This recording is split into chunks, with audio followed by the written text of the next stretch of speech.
if the United States is the leader there, then it will continue to retain, what we call soft power in global affairs, where people do things not because we're pointing a missile at them, but because they recognize our moral authority. And I think it's unfortunate that we are sometimes so short-sighted. We are so focused on the different crumbs of this pie that we don't look at the bigger picture. What might this world look like a decade from now?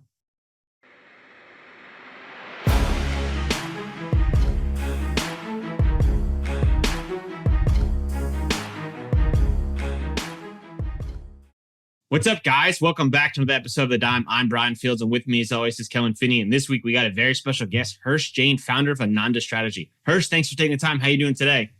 I'm doing excellent, and thank you so much, Brian and Kellen, for having me today. I'm stoked to dive in. Kellen, how are you doing? I'm doing really well. Really excited to talk to Hirsh. It's really cool to have him on the show. I mean, I've heard whispers of how intelligent he is and how thoughtful he is in terms of driving a lot of the strategies from a geopolitical standpoint within the industry. So I'm really excited to pick his brain. And it's really awesome to have a fellow West Coaster back on the pod to help, move the industry forward. How are you, Brian? Yeah, I think that's fair, right? I think it's important to recognize, yes, Hirsh does live on the West Coast, but at the end of the day, I think you get your roots from maybe when you go to school and where your heart lies. So Hirsh, little East Coast, West Coast battle. I tried to lead you a little bit. Yeah, to put loyalty where you're putting it. Well, I mean, my answer is the West Coast. And look, I grew up in the Bay Area in California, and I grew up, kind of in the 90s listening to Bay Area West Coast rap, like Too Short, E40, Mac Dre. So I'm from the West Coast. But I got to say, I listen to your guys' show a lot, right? You always ask this question. I've been listening, for years because you guys have such great guests on. And every time you ask this question, I'm surprised nobody brings up the Biggie song, Going Back to Cali, where he says, look, if I got to choose a coast, I got to choose the East, right? I live out there. But then he goes on to explain the merits of the West Coast. And this is a family-friendly show, so I won't quote him directly. And so I think I'm kind of the inverse of that, right? If I got to choose a coast, it's got to be the West Coast. But I've lived in Boston. I've lived in New York. I love those cities. So I also love the East Coast. I love it. A perfect impartial answer with a Biggie quote. So way to set the record straight. So we got a lot to talk about today. We got global economics we want to talk about. We want to talk about strategy, and then we want to get back to the United States. So before we get into some of the fun aspects, Hirsh, can you give a little background about yourself and kind of how you found your way to the cannabis space? Totally. Look, as I mentioned, I'm from California, so cannabis has been a big part of my life, for a long time, earlier than it should have been. And, if we had more time, I could do a whole podcast on how, cannabis totally transformed my life and made me into the person I am. I think that's true for a lot of us. So cannabis has always been sort of a central part of my life story. I went to college at UC Berkeley, and when I went to Berkeley, I joined the campus public defender's office as the cannabis lead. And basically what I was doing there was defending students that were accused of cannabis violations by the university. So that gave me my first interest in sort of the intersection of cannabis and criminal justice issues. And, back when I went to college, if you got caught with even a small amount of cannabis, even in California, your financial aid could be revoked. You could get kicked out of school.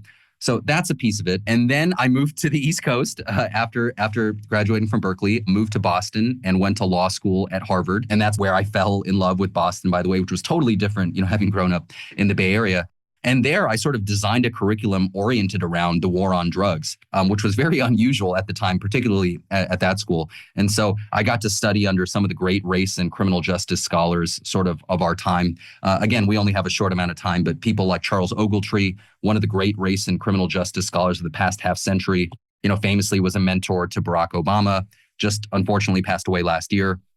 Or a woman like Lonnie Gannair, who led the NAACP Legal Defense Fund, one of the great Black lawyers, right, of her generation, first Black woman to be tenured at Harvard Law School. So those were sort of the academic interests I had in the intersection of law and drug policy. So that's partially how I come to this work. After I graduated from law school and before I worked in cannabis, I did a few different things.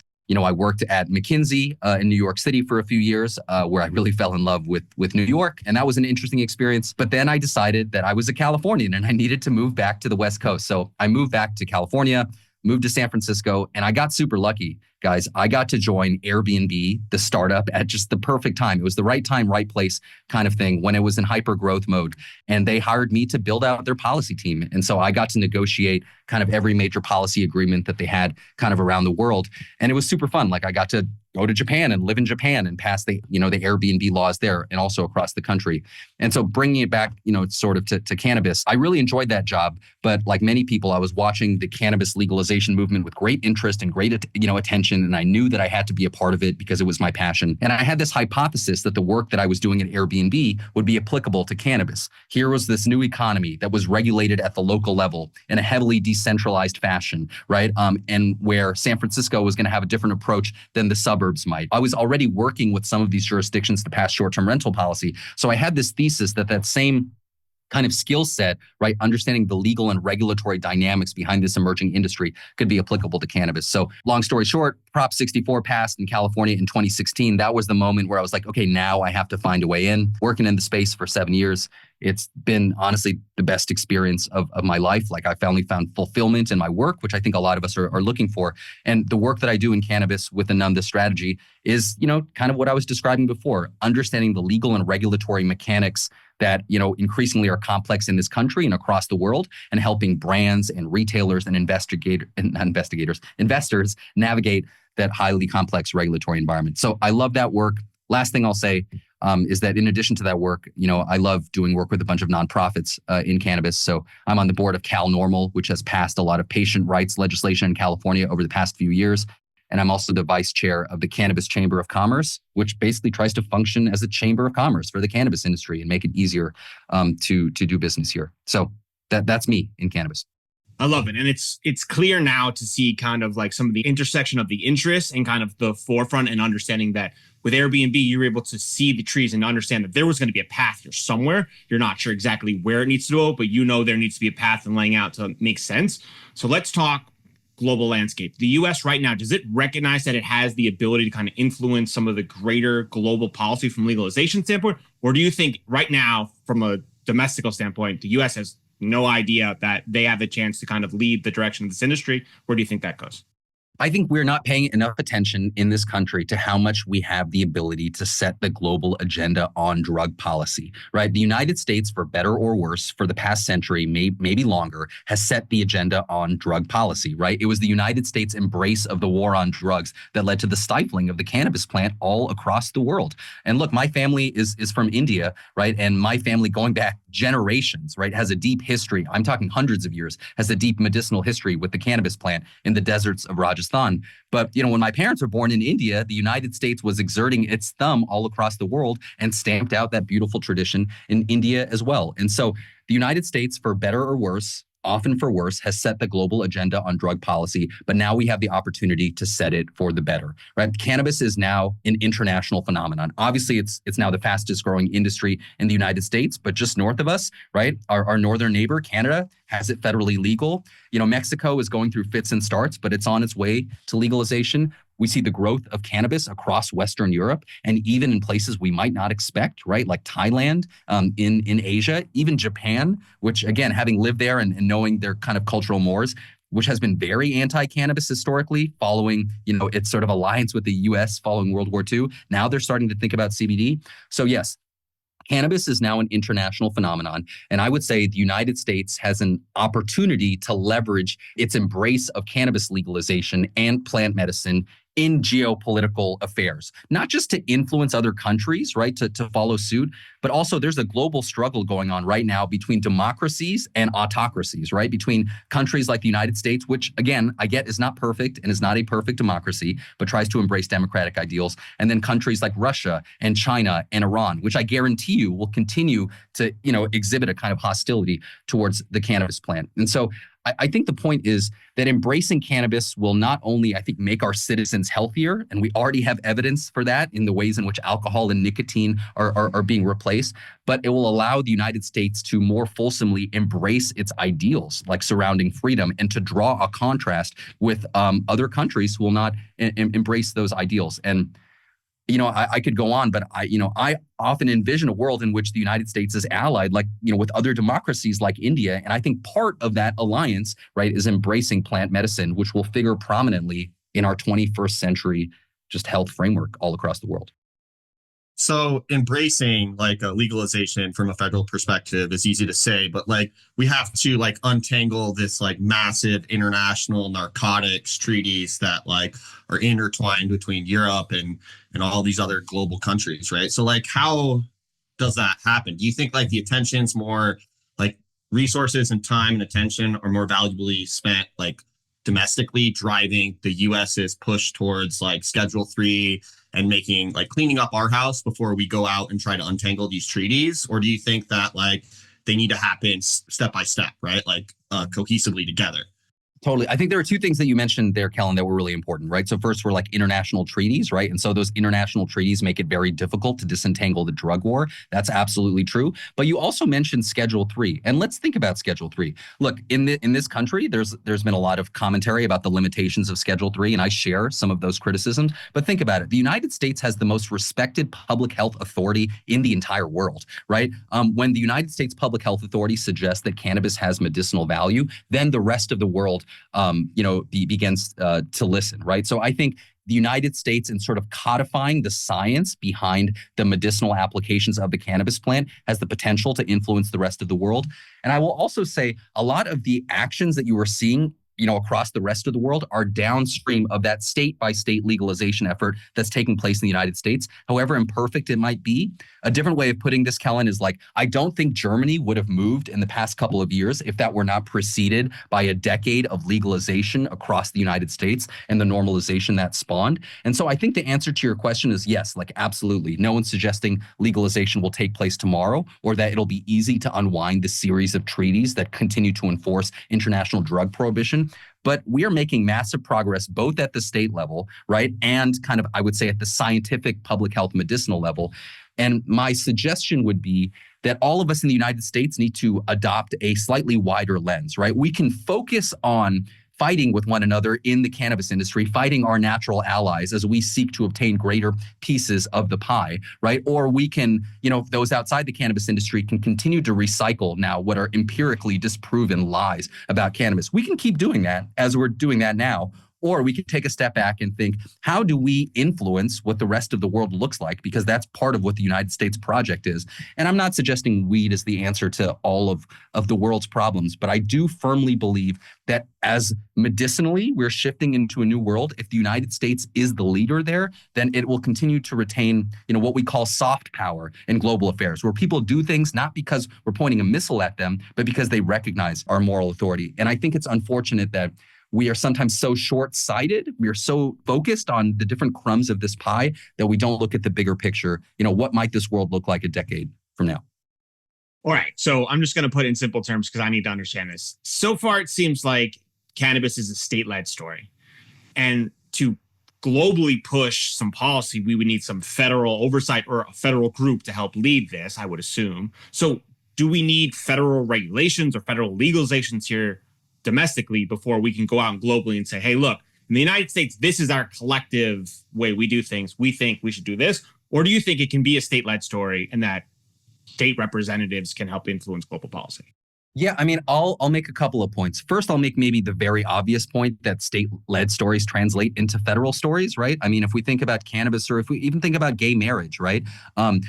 We saw, starting in the mid-2000s, right? Kind of when we were all probably coming of age and when we were about to go to college and, graduate from college, we saw state after state legalize gay marriage, right? And that was met with federal intransigence, even though at the state level, gay marriage was being legalized. Sometimes you couldn't visit like your spouse in the hospital if they were dying because of those laws. So there was this contradiction between the progress at the state level, right, and these federal laws. But eventually, right, when around the time the 32nd state legalized gay marriage, and again, there was a decade of frustration that there was all of this progress at the state level and no progress at the federal level. Then the Supreme Court finally intervened and made gay marriage the law of the land. So you're right, Brian, like federal action is needed, but that federal action is downstream of state action. And that's why I think it's so exciting that we're at 24 states today. And, maybe, Brian, Kellen, if you and I are hanging out a month from now, we could be at 27. As we approach that number, right, I think that makes federal action more likely.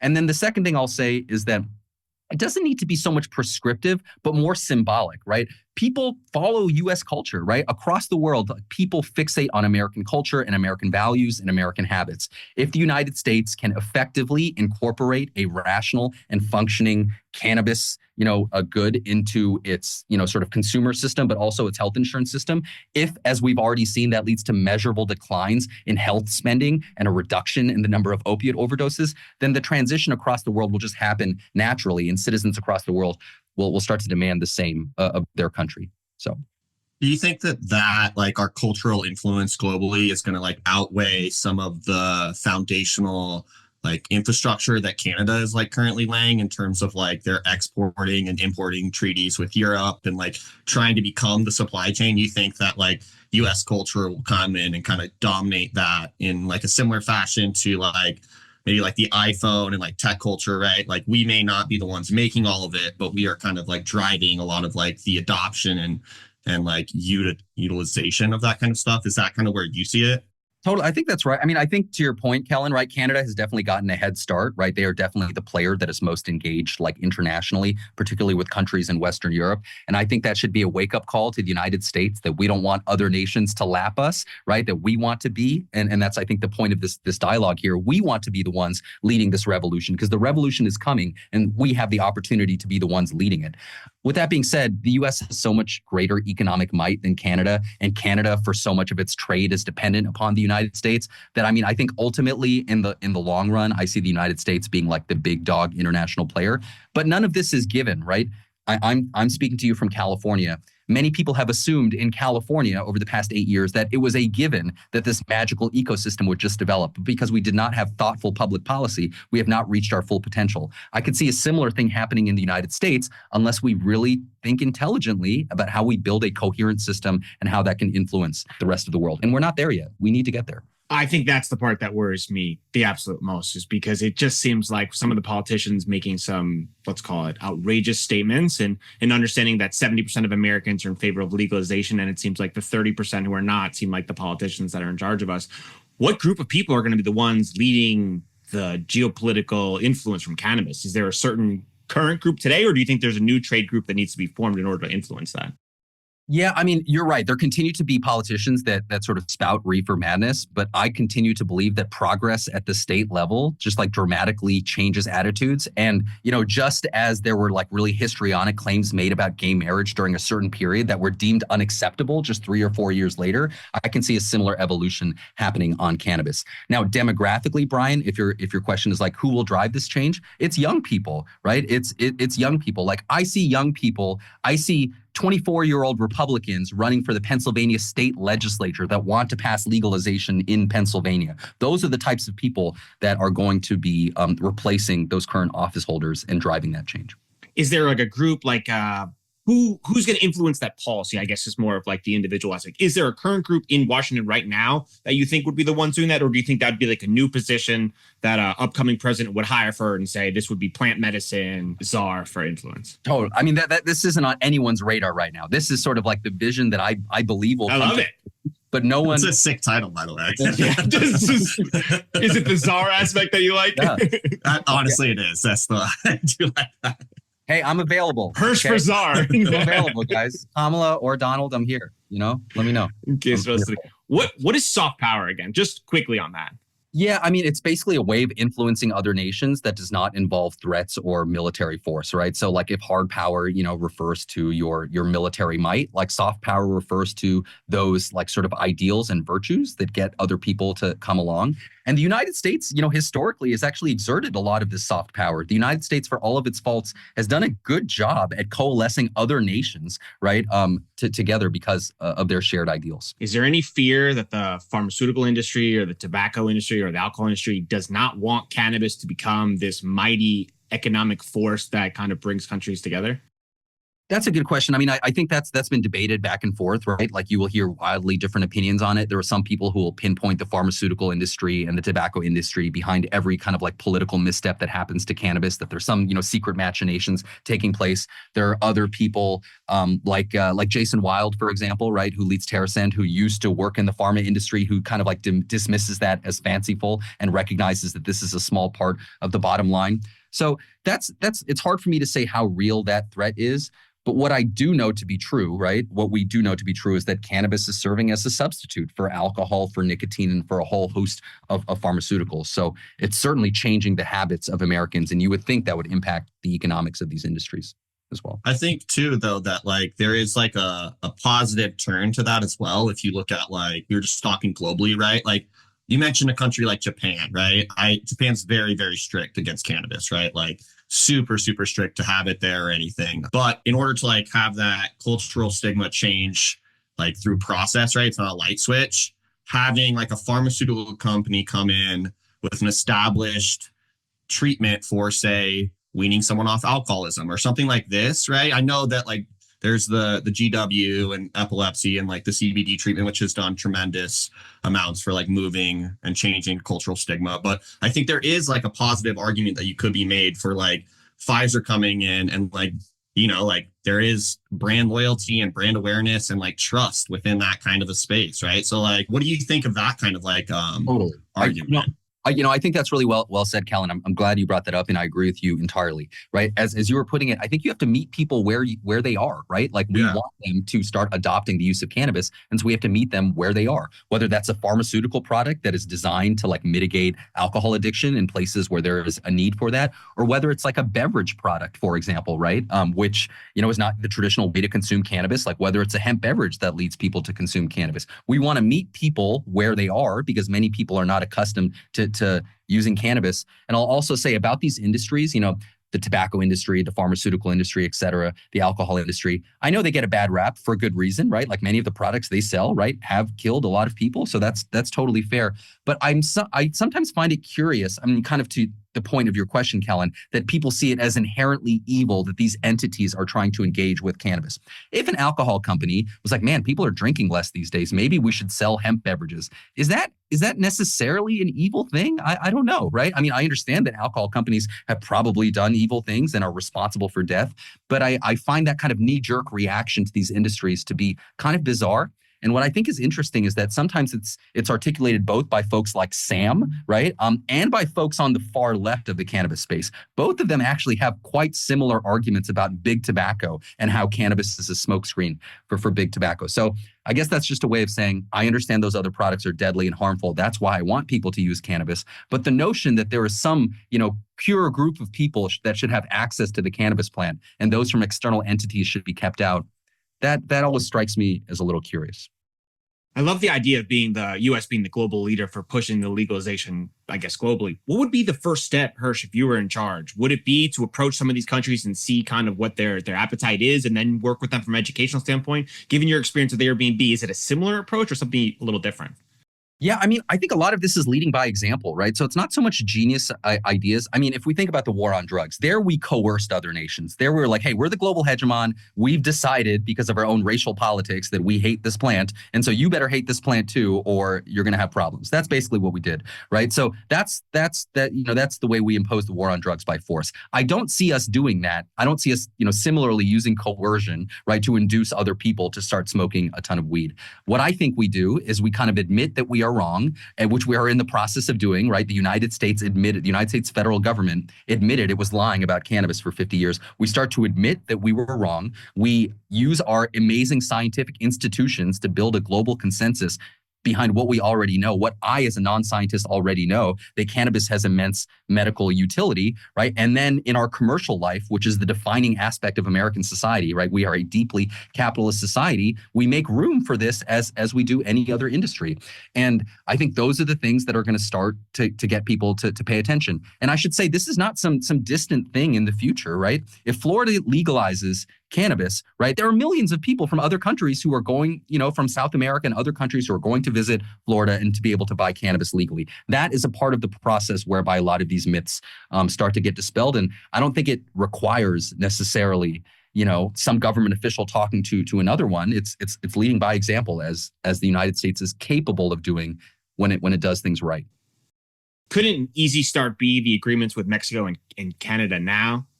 I think that's a good, as kind of like a practical answer. I think that is a very practical, sound answer, right? Obviously, there's a lot of conversation about NAFTA, right, and sort of what our trade agreements look like. This is the continent, right, that is probably most advanced on cannabis, with the US and Canada and Mexico probably close behind. So yeah, I think as a practical matter, Brian, I think that is the region one might focus on. And then, of course, as you start to look further south, there are these countries, particularly in South America, that have ideal climates for cannabis cultivation. And you think to yourself, like, how difficult would it be for the Western Hemisphere to start to embrace cannabis? I mean, this can be done. I really think it can be done. I was just going to say, like Colombia, right? I know that there's a lot of organizations operating down there. I know we had Breeder Steve on, and he was running like this giant living library, right? So there's a ton of activity going on down there, right? What are the current treaties like from an import-export, right? Like, does like Florida legalizing and maybe a cascade effect occur?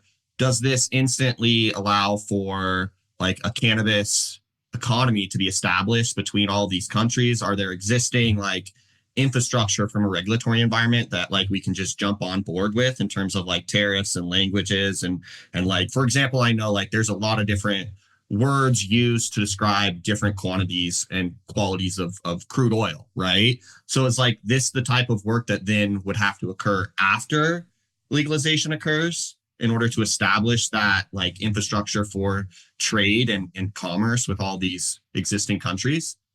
Yeah, what I'd say is we're probably years away, right, from having meaningful commerce, right, between the United States and different nations. Obviously, there's a lot of debate about interstate commerce in the United States, and the fact that we can't even figure out how to sort of trade cannabis between our different states means that it's probably going to be hard in the near future for us to trade with other countries. Also, that becomes something of a political issue, right? Obviously, tariffs sometimes become political. So I think we're a far way off, right, from having any sort of like meaningful kind of commercial relationship between these two parties. And like what that might look like, I mean, I'm probably not informed enough to really say, right, like what those kind of like trade agreements might look like. But I do think that is the direction that we're heading in. Those would be cool agreements and be able to negotiate, though. Yeah, totally. So let's talk about the United States, right? I think we had a good global picture, but the United States still has a lot of progress to go, and there's some deep red states that are on the ballot. Can you give our listeners just like a breath of what's coming down the pipe? Totally. Yeah. So we have 24 adult use states today, and then we will have potentially up to 5 ballot initiatives this November, 3 of them being adult use and potentially 2 medical. So I think long story short, we're at 24 today. And I think most people intuitively knowing that there are 50 states are like, wow, we're kind of getting close to a tipping point, right? So we could be at 27, a few weeks from now if we're talking. And those 3 measures are Florida, South Dakota, and North Dakota. We can get into each of those states if you want, but I'm optimistic that all 3 of those will pass. I think some of them will be closer than others. North Dakota, I think, will be quite close, but will still pass. I think South Dakota will pass by a healthy margin. And I think, your audience probably knows that Florida requires a 60% threshold, but I still think it'll pass. So we could get from 24 to 27. And just again, to zoom out a little bit, right? It's wild to think about the pace of the progress here, right? We're here talking in October 2024. If we were talking 6 years ago, right, there would only be 8 adult use states. Now there's 24. We've gone from, if we were talking in October of 2018, right, before Michigan voted and became the 9th state to legalize, there would be 8 adult use states. We've tripled that number, right, in 6 years to 24. We could be at 27 a few weeks from now. So I just think that shows you the way in which the rate of change is kind of accelerating. And, the other thing I'll say is that there are 2 other measures, one in Nebraska, one in Arkansas, that will be on the ballot. Unfortunately, there's been some sort of like legal wrangling here. There's been the allegation that some of the signatures that were collected for these petitions were fraudulent. And so now some folks in Nebraska are saying, even if this initiative passes, it could be invalidated after the election. I think that's really unfortunate because I think these are basically groundless claims.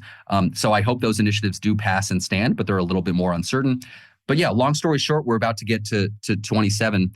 And as I mentioned before, right, when 33 states legalized gay marriage, finally the federal government stepped in and recognized that this federal state conflict was no longer tenable. And that's why I think every one of these states matters, even these small states like South Dakota and North Dakota. And perhaps the final thing I'll say is Florida, I think, will be the culmination of this kind of red wave that is sweeping the country. And I think the 3 principal players in this drama have been Missouri, Ohio, and then Florida, right? And these are 3 states. If you think about these 3 states, if you just looked at a U.S. map, you'd be like, man, these are 3 red states. These are well-sized states. And these are all situated in deeply conservative regions of the country. Like Missouri borders 7 prohibition states. Ohio borders like West Virginia and Kentucky.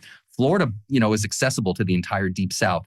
So you can think of no more perfect three states, right? Three states that I believe will all embrace cannabis legalization. We're already seeing in Missouri and Ohio how the influx of visitors into those states has impacted politics in neighboring states. And so I think Florida is just like, is sort of like the big kahuna in this three state red wave. And I think it'll totally shape things in the Deep South. So that's why those initiatives are so important. I think it's understated how important that shift in the Deep South is, right? Like, I think that there's like the Bible Belt has had a huge influence. It's always been really dangerous to drive across those states with cannabis. So like, could you speak on like the cultural impact and like how big that cascade effect is going to be if Florida goes, right? Like, totally. I mean, I think it'll be huge. And I think it requires maybe some familiarity with these states. Folks have spent time in them and have gone across the borders. You can really understand the potential impact here. I mean, let's just think about the Florida Panhandle. A lot of people, when they think about Florida, they think Florida is Miami and South Florida. Florida is a state of 23 million people. Like California, it is filled of all different kinds of people, right? I don't know if you guys have ever been to the Florida Panhandle. It's incredibly beautiful, but the Florida Panhandle is the most conservative region in the United States, right? It consistently for like almost a century after the Civil War, right? It did not elect a Republican. Like, this is a very, very conservative region. And, the Florida Panhandle borders Georgia, right? It borders Alabama. Or if you go out to Pensacola, right? Pensacola, Florida is like an hour and a half from New Orleans, right? Or from parts of Louisiana. And so I think the point there is not only that Florida borders, a bunch of other states, but these border regions are culturally identical to one another, right? Folks in South Alabama are quite similar to folks that are in the Florida Panhandle. And I would urge anyone to take a look at the map of Florida dispensaries and just to look at the number of dispensaries that are arrayed along that Florida Panhandle within miles of the border. Look at the number of dispensaries that are in Pensacola and just envision a world in which that number of people are just flocking across the border on a regular basis. And what I'll just say to directly answer your question, Kellen, is like when these bordering states open up, we see that first there's a law enforcement conversation. Cops are like, wait, this doesn't make any sense. These folks bought this legally. Now I have to arrest all these people going across the border. And maybe I still say I'm going to, but like there's an intuitive understanding that doesn't make sense. So there's the law enforcement piece of this. And then there's the taxes piece of this, right? The taxes piece of this where politicians who previously did not like cannabis. We're like, okay, we're losing this amount of money. So that's another key constituent that you get on board. And then the most key constituent is citizens, right? The reason that Kansas, which is a really conservative state, has seen record improvements in its rates of approval for cannabis, like should we legalize cannabis, is because Kansas City, Missouri, right, is practically in Kansas, right? The fact that Missouri went online further destigmatized cannabis. And so I think all of those things will contribute to first cultural and then policy change. It's crazy we're sitting here with 5 of them on the ballot and thinking, that could be a good year if not. But like, regardless, it's massive progress, right? Each one, even if it doesn't go through, like you were saying, it's still just the opportunity of putting in front of people, them realizing that the stigma is no more and that continuing to push forward from prohibition, which is massive, massive progress in not that much amount of time, right? Exactly like you said, 6 years is a very short amount of time in understanding how far the progress will go. So is there a certain state that you got your eye on that you're wondering if this goes or if this starts to get more momentum, this could be a key one for policy, or is all of them individually? I mean, I think Florida, right? Florida is probably the answer that most people would give you just because it occupies a really unique place in the sort of right-wing consciousness of this country at this moment in history, right? I think anyone paying attention to politics has noticed that. So I think that's the very obvious answer for a bajillion reasons. The number of people it has, right? Its potential to be a massive industry, what it symbolizes, what it borders. So I think that's a really exciting state. But I will say maybe looking forward to next year, some states that I really have my eye on and I think get us closer to those like 30, right? 32 states that will precipitate federal change are states like, I'll highlight maybe 3. Pennsylvania, right? Wisconsin and Indiana. Those are 3 big states that I think are worth paying attention to next year. And look, we could have a whole conversation on each of these states. So I'll just say quickly, like Pennsylvania, we've been talking about legalization there for a really long time, right? I think next year is finally the year that we get it done. Obviously a huge state, so that could be potentially impactful.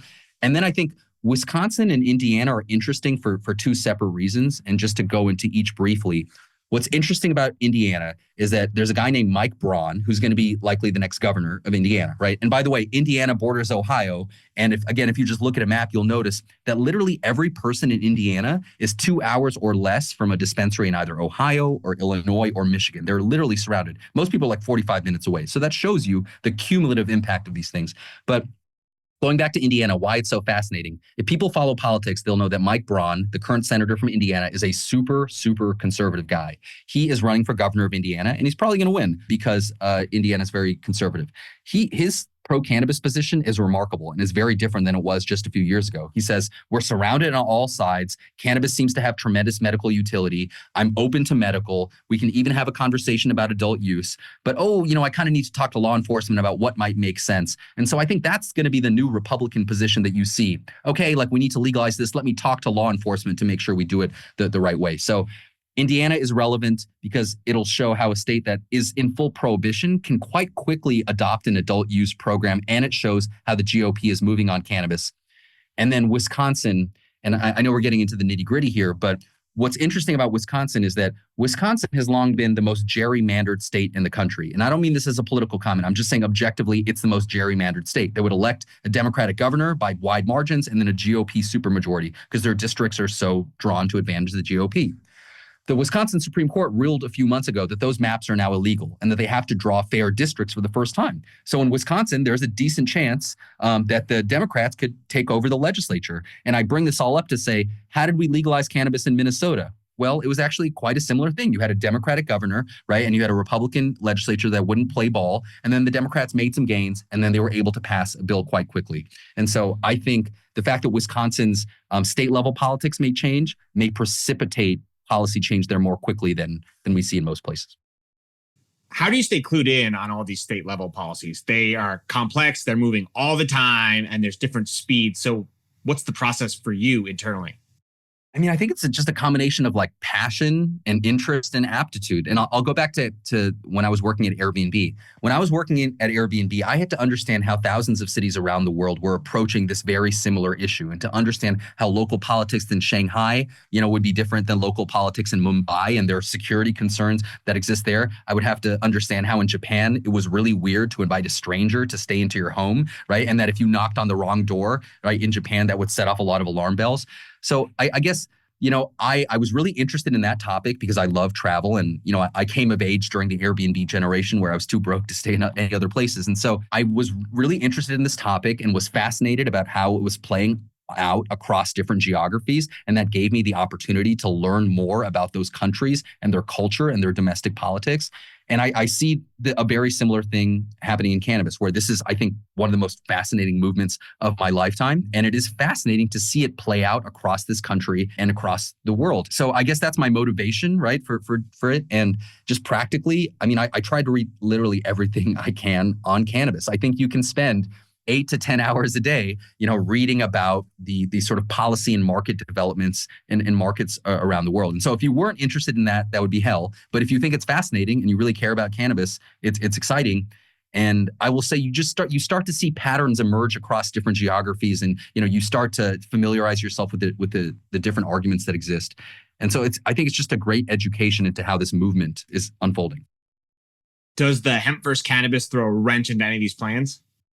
I mean, that itself is a fascinating topic, and I feel like we could talk about that for a really long time. I mean, so much to say here. What I would say is there are some ways in which the presence of the hemp industry could be beneficial, right, to cannabis, in the sense that prohibition of cannabis or marijuana doesn't make sense when you have the proliferation of these intoxicating hemp products, right? In Texas, cannabis prohibition just seems like nonsensical in light of the proliferation of these products. So that's one way of looking at it. Another way of looking at it is, as I'm sure a million people have said to you before, some of these hemp products are not properly regulated, right? And what we know about the American character, and I think this directly answers what you're saying, Brian, about these plans, is that it's schizophrenic, right? Like we will move in one direction and then, we'll embrace criminal justice reform, and then we'll see a bunch of crime and then we'll go running in the other direction. And so what concerns me to some extent about unregulated products is, even though we're moving forward on cannabis, there still is a latent stigma against cannabis that exists in the American zeitgeist, right? And it is just waiting to express itself. And all we need is another incident incident, akin to the vape crisis for it to express itself. And so I know what I just said there wasn't unique. A million people have said it before, but like this is a very fragile new consensus that we're building around plant medicine, right? And my friend Jordan Wellington has a good way of putting this. And the way he puts it is, what we're trying to do is we're trying to shift the Overton window. And what he means by that is like most people don't use plant medicine. What we are trying to communicate to them is that it will have no negative impact on them and their families if we legalize this product, right? And steadily we shift the Overton window and build more and more comfort with cannabis. And what concerns me about unregulated products is that it has the potential to move us back into the other direction. So that's one comment. And then I'll just make one more. But again, as you guys know, I think this is its whole like really long topic that can be unpacked. The other maybe obvious comment I'll make is that what the hemp industry has taught the cannabis industry is that restrictive sales channels are never going to, and this is going back to what we were saying about meeting people where they are, that's never going to be enough to ensure the adoption of cannabis that we want to see. Not everybody wants to smoke. A lot of people think going into a dispensary is kind of like a stressful experience, and it can be. And so you have to meet people where they are, right? You have to like provide these low dose products to people in a format that is familiar to them, such as beverage, in a place that they're normally able to shop. And I'm a big believer of the sort of TAM expansion thesis that if you expose people to I believe so much in cannabis that I think if you expose people to cannabis in formats that they're comfortable with, in dosages that they're sort of comfortable with, you will win them over. And then you will help them build their own comfort with cannabis. And so that is something that hemp, and I think hemp beverage in particular, can do to benefit the marijuana industry. I have a question for you from a prediction perspective, right? So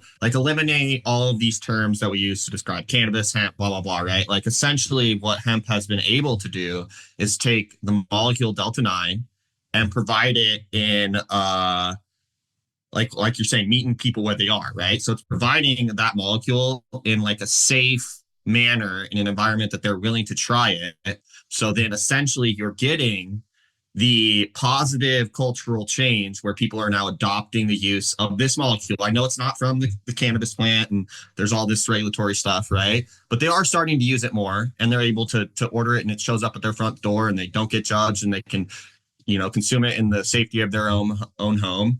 The flip side of this is that potentially some of the manufacturing techniques used to convert the CBD to this molecule has inherent byproducts or contaminants, or there's just, maybe some oversight, and it just could be some stuff that makes you sick here and there, right? So there's this balance, right, of this potential public health crisis, like Vapegate again, with the adoption of mainstream use of the same molecule. So like from a prediction perspective, in 5 years, what do you think happens? Do you think that there's a critical point that we just end up washing a lot of this like line between the two?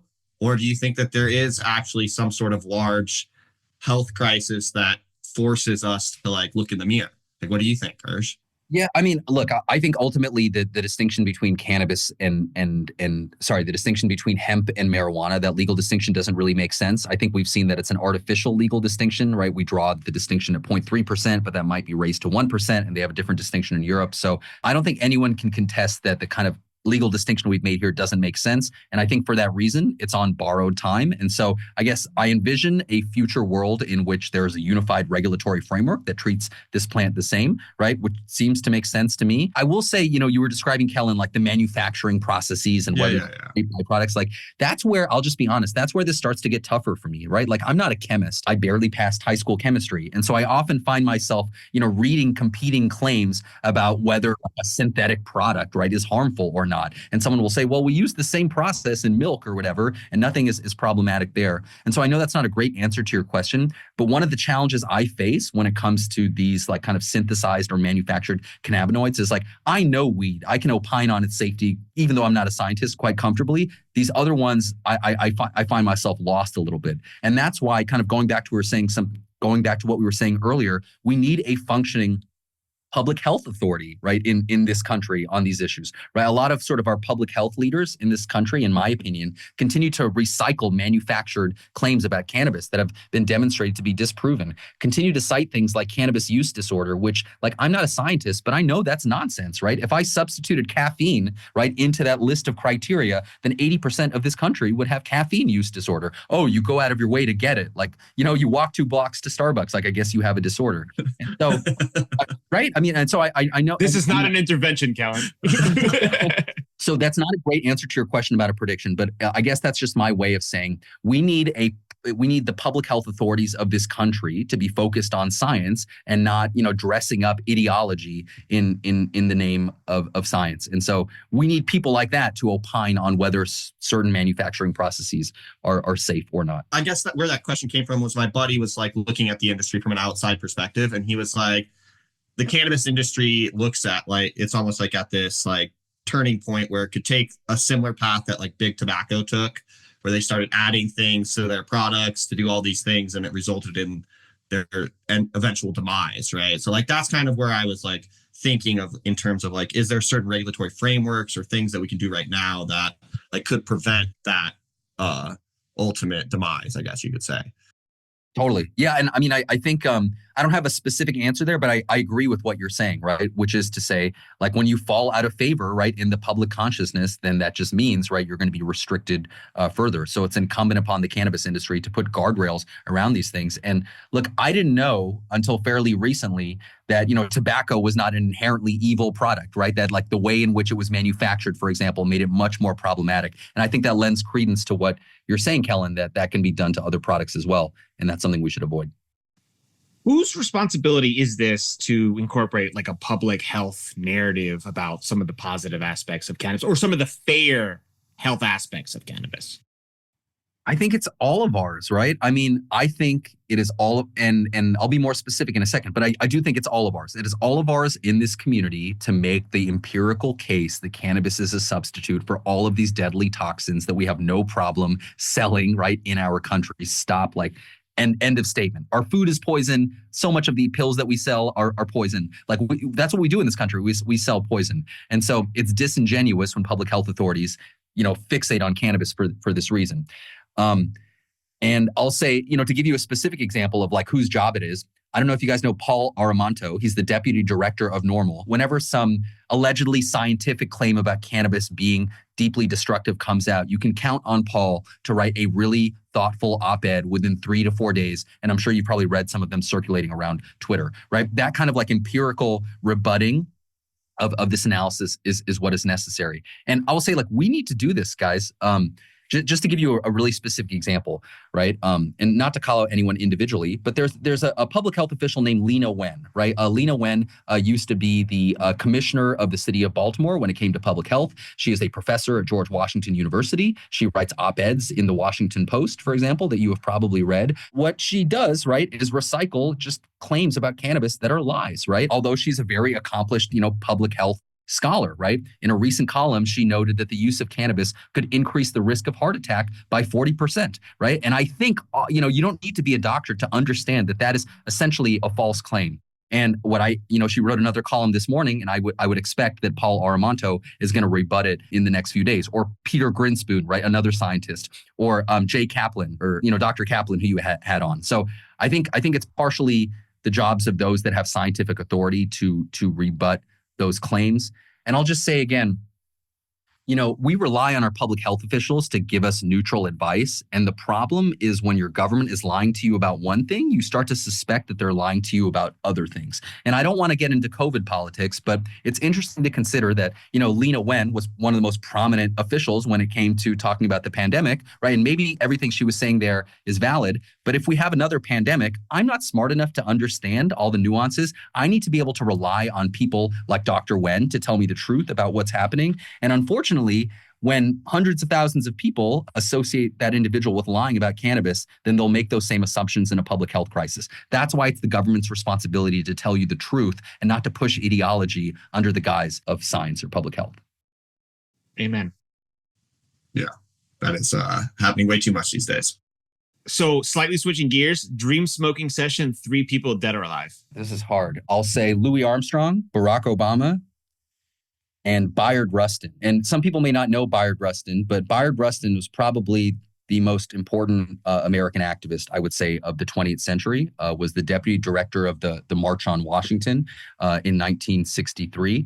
The reason that I really love Bayard Rustin is that he was a mentor to Dr. King, and he introduced Dr. King to a lot of Gandhian concepts regarding nonviolence. And as someone whose family immigrated from India to the United States and sees tremendous similarities between those cultures, I'm enormously proud that this individual, traveled to India, met Gandhi, adopted his sort of philosophy of nonviolence, and then mentored Dr. King. And I would say the civil rights movement would not have played out in the way that it did were it not for those credos of nonviolence that Bayard Rustin instilled in Dr. King. So I'm just going to say the name one more time, because if anyone is looking for anyone to learn about or a book to read, it's Bayard Rustin, Bayard.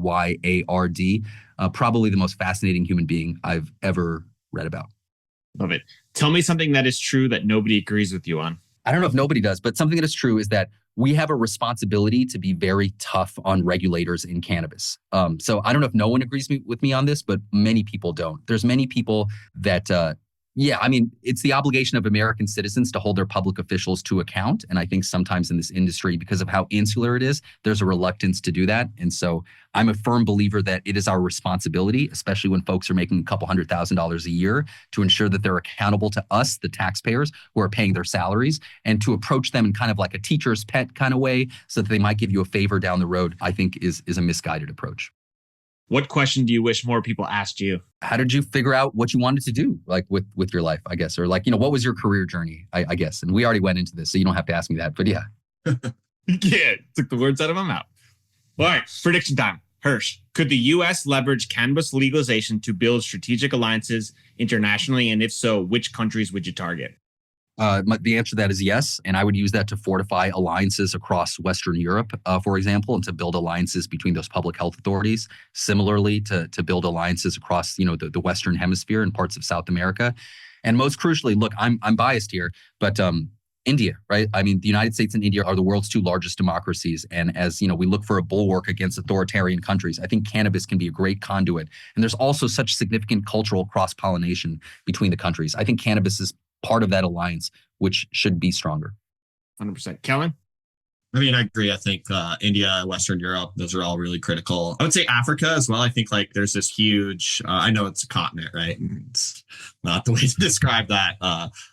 Those countries, I don't like that. But there is a lot of action going on in a lot of those countries right now. And I know that it's a pressing subject. And I think there could be a lot of headway from a political perspective within a lot of those countries, right? Especially South Africa, Nigeria, right? I think there could be huge gains, at least for Western culture, as there's this battle between democracy and autocracy, or technocratic autocracy, I think is what China is trying to brand themselves as these days. So that's kind of what I think. What do you think though, Brian? Yeah, the obvious answer would be yes. And I'm not going to go against the rules of the podcast, but Mexico and Canada would be the easiest one to start with. They're our neighbors. We already have massive trade agreements, and we're looking for opportunities to, let's call, alleviate some of the challenges domestically for some of these cannabis companies, and giving them the opportunity to look for these other countries could be an easy, low-hanging fruit ability and say, hey, let's just test out these waters strategically, see how this works. And if this goes well, we can roll out this policy maybe for some other countries down the road. So Hirsh, for our listeners, they want to get in touch and they want to learn more. Where can they find you? You can find me on Twitter. My handle is Ananda Strategy. That's ANANDA Strategy. You can also find me on Instagram under the same handle, or my website, which is anandastrategy.com. You can find my email there. Awesome. We'll link it all to the show notes. Thanks for taking the time. This was a lot of fun. This was great, guys. Thank you so much. Thank you.